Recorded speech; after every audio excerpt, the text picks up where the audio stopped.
You're watching The Word on Cars. My name's Nish and this is a F80 BMW M3. If you're new to the channel, I'm helping a friend who owns this M3 and an E92 M3 because unfortunately for him, the time has come to get rid of one of these iconic cars. So I'm reviewing both M3s back to back to help him decide which one he should hang on to for the weekends. I've already reviewed the E92 M3, so if you missed it, check it out. Also, thank you to all of you that have showed your support for the channel by watching, liking and subscribing. It's very much appreciated. And if you're new to the channel or haven't subscribed yet, please consider subscribing so you don't miss out on any content. Anyway, let's check out the F80 M3 and stay tuned for part 3 for my verdict on which M3 is the better car for some fun on the weekends. So let's talk about the F80 M3. First things first though, F80 is the model designation BMW gave its 5th generation 3 Series sedan, which was produced between 2014 to 2019. BMW made big changes to the M3 lineup when they released the F80. The coupe and convertibles were removed from the 3 Series lineup and became the 4 Series.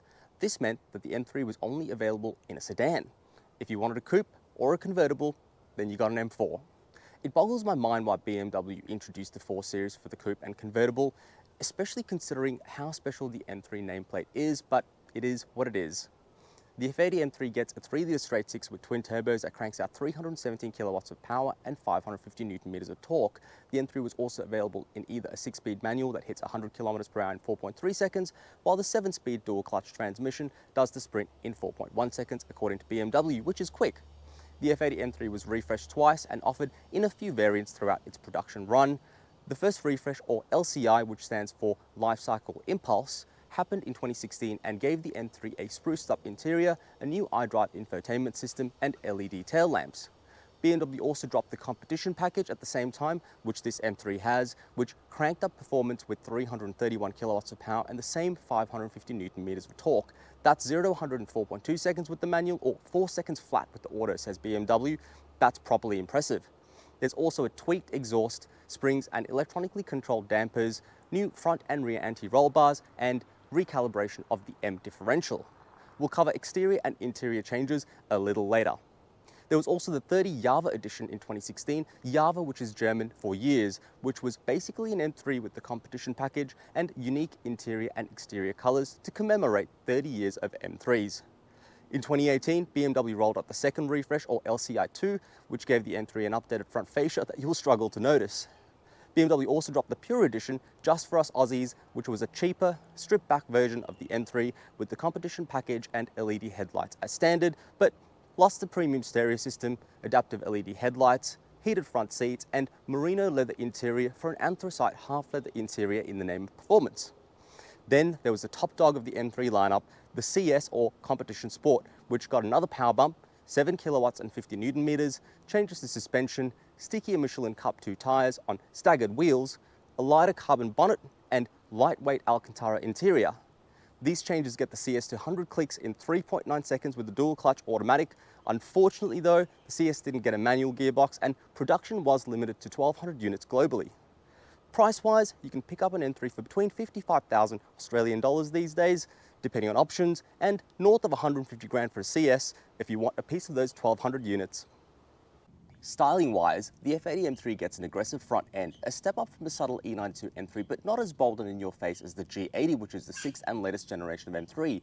Of all the M3s since 1986, the F80 has the best looking front end in my opinion. Anyway, up front we get slimmed down kidney grills with twin spokes, an aggressive and sharp bumper bar with air intakes on either side, a gaping opening to push air through the radiator, LED headlamps with beautiful daytime running lights, also known as angel eyes or halos, and a sporty bonnet with a bulge to make room for the top mount intercooler. Who doesn't love a bonnet bulge? Then we have the back end of the F80 M3, which is, let's say, adequate. Don't get me wrong, it's not a bad looking rear end, but it's ordinary. A tad bit on the boring side in my opinion. Now, being an M3, the rear end does get a sharper and sportier bumper bar with an integrated diffuser and a lip spoiler on the boot lid, which is barely visible to be honest. The F80 M3 also sports exhaust tips that sit more inboard, just like those that can be found on the back end of the E46 and E92 M3s, which definitely give the M3 a tough look. The exhaust, which is unique to the competition package, also makes up for the lack of theatrics back here with the way it sounds. Have a listen.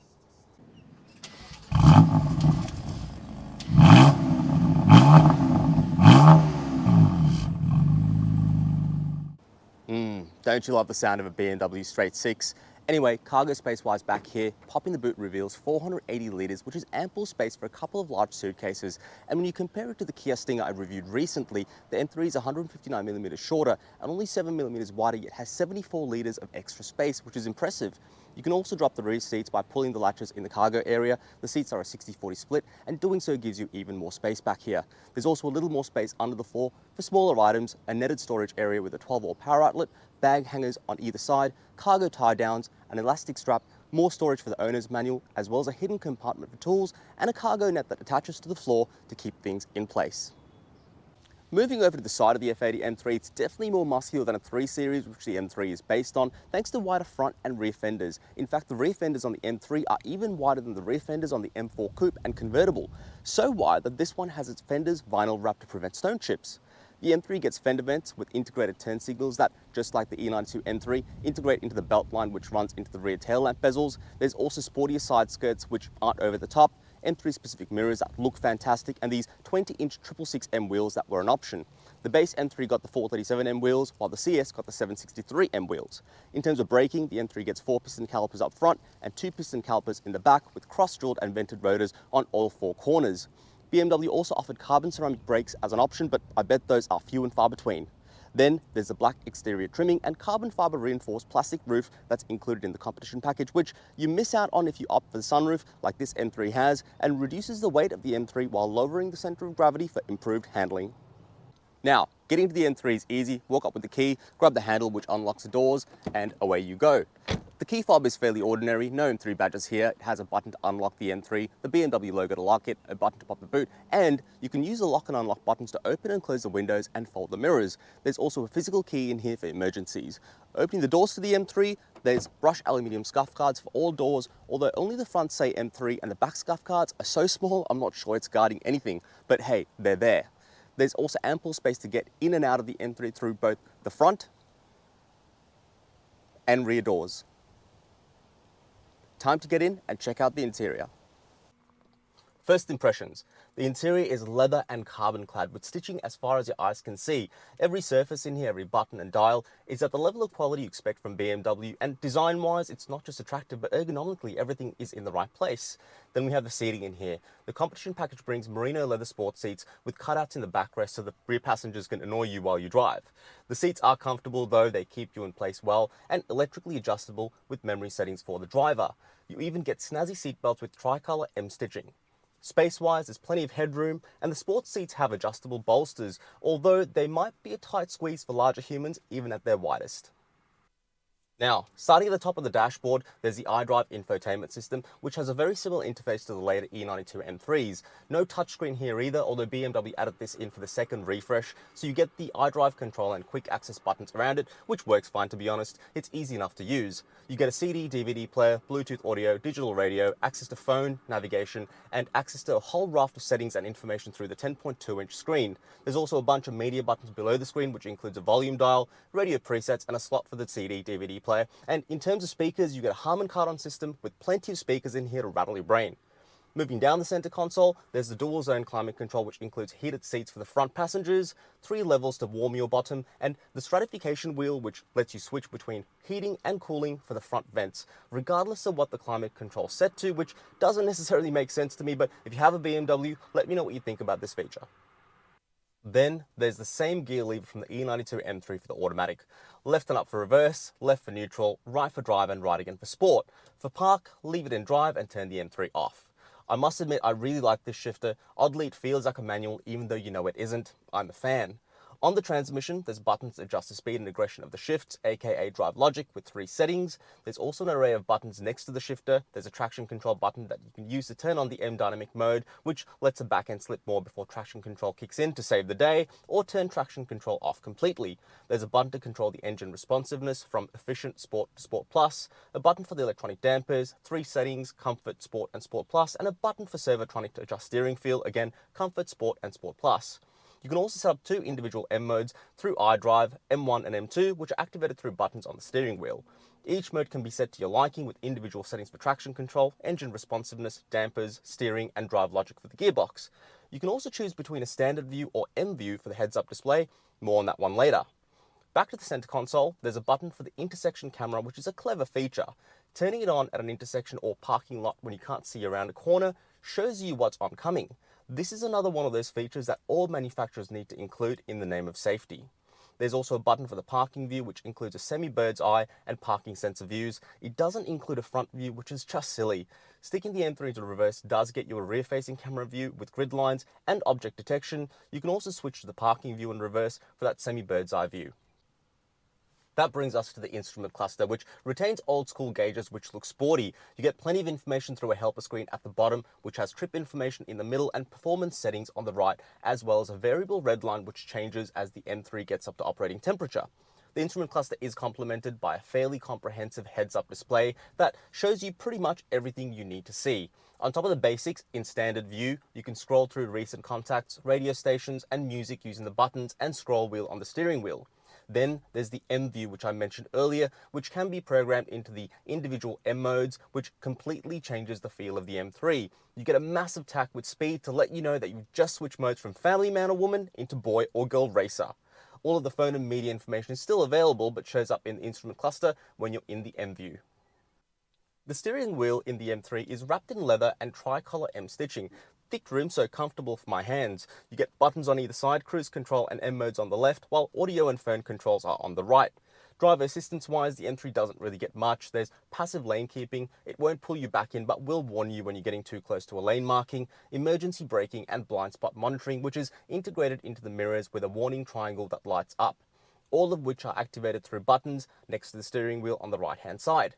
The engine start-stop and auto start-stop buttons live on the left of the steering wheel. What's annoying though is that you need to press the start-stop button twice to turn the M3 off, once to turn the engine off and once more to turn off accessory mode. Why BMW? Why? Anyway, the M3 also gets automatic headlights with automatic high beam and automatic wipers as you'd expect. Storage-wise, it's pretty standard in here. There's a felt-lined glove box, decent size, under which you'll find a 12-volt power outlet. There's an ashtray tucked away under the dash with a 12-volt power outlet and 2 cup holders behind these.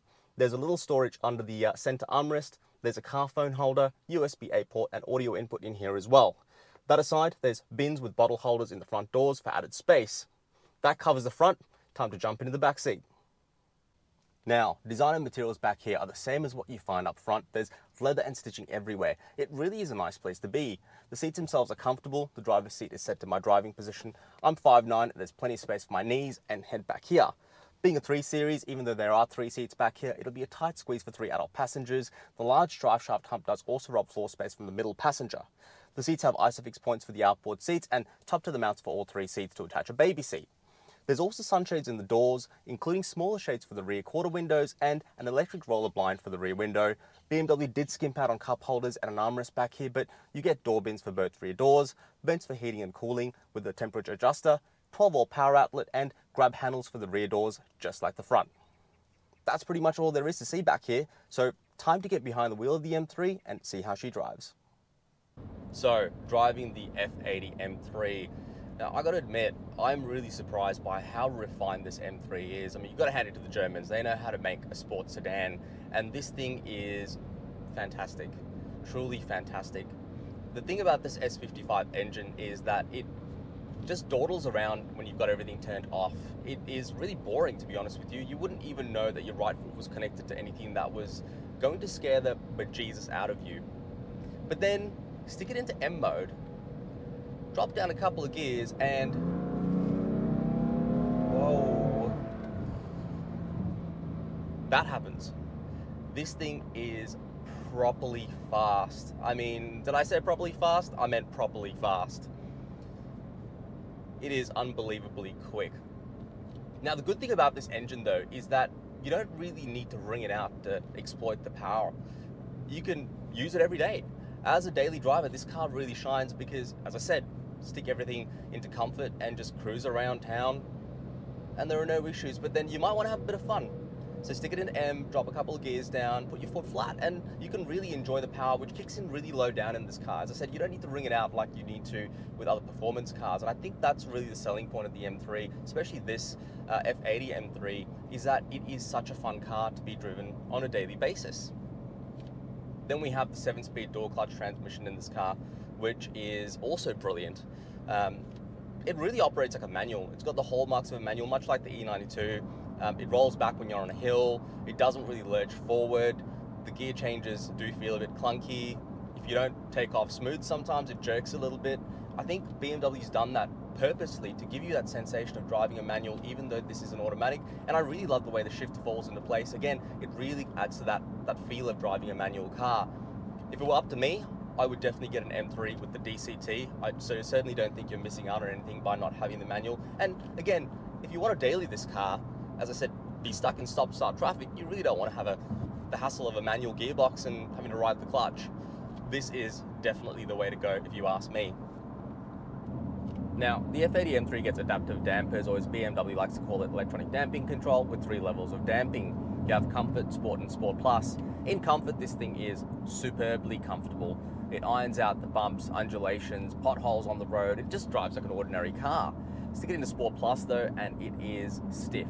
It is properly jarring, just the way you like it for a track day drive or for some spirited driving in the weekend.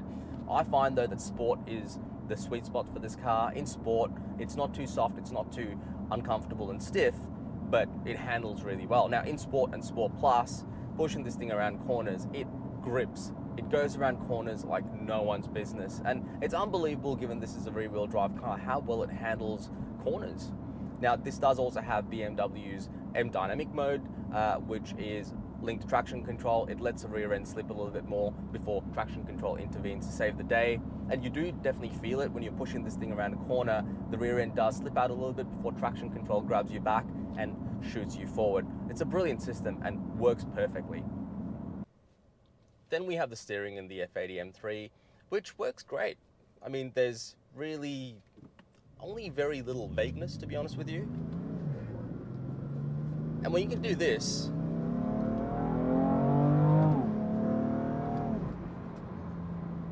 it doesn't really matter. Okay, but being serious though, the steering feels fantastic. I mean, it's precise, it changes direction really quickly, responds to input really quickly. You get a really good sensation of what the front wheels are doing at all times. I mean, as I said, there is a little bit of vagueness, but it's not really a problem at all. Brakes wise, the F80 gets some pretty big brakes. You've got 4 piston calipers up front and 2 piston calipers on the back, mated to cross-drilled and vented rotors, and you definitely feel it. I mean, this thing comes to a grinding halt pretty quickly. They work fantastically, exactly as you would expect. I mean, you need brakes like that to control a car that's this quick. Wow. That never gets old. The brakes work. So then the F80 M3 is a pretty surprising proposition. I mean, the fact that it can be daily driven quite easily is fantastic. I mean, if you've got a family, you've got kids, and you need to move them around or go into work, as I said, be stuck in stop-start traffic, there's no better place to be than the F80 M3. And then you stick it into M mode, drop a couple of gears down, and away you go. That was aggressive. Now, this thing is so refined though in the way it delivers power, and it's surprising it's not as brutal as the E92 M3 I just reviewed.